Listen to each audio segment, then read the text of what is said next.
It is another night of fog and bad air up and down the Wasatch Front. Inversion season's here, and while it's always important to cut pollution in an inversion, it's even more vital. We're joined by Tom Carter, the executive director at UCAIR. And we've been hearing for several days that every individual effort makes a difference. Give us an idea of what some of these individual efforts are. So there are a handful of very simple things. As we know, there are no perfect solutions, but there are practical answers that we can do here. So simple things right now is you can just carpool.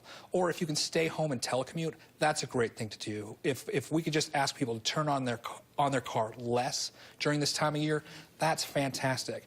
When you're running errands, instead of going out and coming home and like, oh man, I forgot something, going out, coming home, if you could just chain your trips all together, that's another easy, simple thing to do. Make a list, figure out what you need to do, or just wait. So we could call our boss and say, hey, the inversion is thick today. I'm going to stay home and take one for the team. Yeah, it's basically, we're going to call on community leaders to create basically what's similar to a snow day plan. Right. Yeah, so it is a new way of looking at things, right? Yeah, so instead of it's like, oh, well, it's snowing and so we need to stay home and all that stuff, well, we've got a really tough air day. Let's stay home and telecommute. That's a simple thing that people can do. Well, Tom, when you see the video, it's so ominous and it makes you think, there's not a single thing I can do about this. And I imagine that's a tough sell because there is. Yes, and that's exactly right. You know, at the end of the day, we can all do very simple things like we talked about. You can turn your thermostat down to 2 degrees. That's going to significantly decrease the amount of emissions in your home. Put on a sweatshirt, sit next to someone and cuddle. That's going to create the warmth in your house. Oh, Dave. I think everybody will be interested in that solution, right? Sure. I mean, at the end of the day.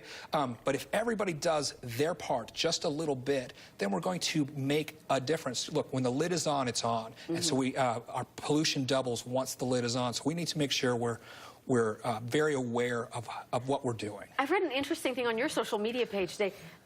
Shovel the snow by hand instead of one of the snow blowers that cranks out a bunch of... That's right. I mean, find a couple kids in the neighborhood that are looking to make a little extra money for school and just get them to shovel the snow. It's very easy, simple opportunities for everyone here. Now, do we need a snowstorm, right? I mean, hopefully we get one here very soon, and that'll help clear out the situation. But you know, those are just simple opportunities for all of us. Well, that set the stage for the very next part of this program. So, Tom, thank you for being here. Absolutely. Yeah, appreciate your helpful. insights. Appreciate it. As for the snowstorm, Deanie? Air quality is an important issue with these health issues, and Intermountain Healthcare provides guidelines for those with heart disease. Once the air goes to the yellow category, patients should take it easy outside, exercise indoors. They also recommend keeping an extra eye on chest pain, shortness of breath, or unusual tiredness.